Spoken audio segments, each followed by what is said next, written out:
Hi everyone, Carl Larson here from Soil Wealth ICP, coming to you today from our Tarwin, Victoria demonstration site. Now this site aims to maintain soil carbon in a celery, leek and baby leaf production system on a clay loam soil. We're here in South Gippsland, about 2.5 hours southeast of Melbourne.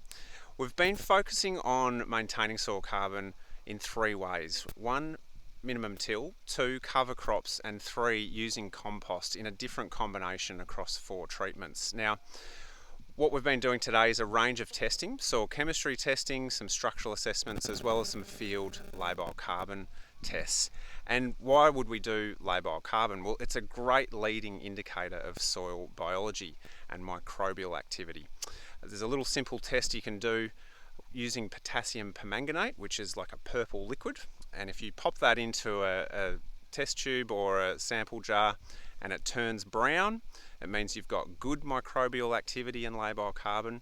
If it turns or stays purple, it means you've got lower labile carbon and microbial activity. What we found today was that those treatments that had a combination of both cover crops and minimum till performed much better around labile carbon and microbial activity compared to those that had a mix of cultivation or compost alone. So that was really interesting.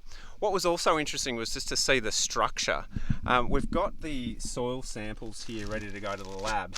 The control here, treatment 1, which was the composting minimum till. Treatment 2, we've got the cover crop and cultivation.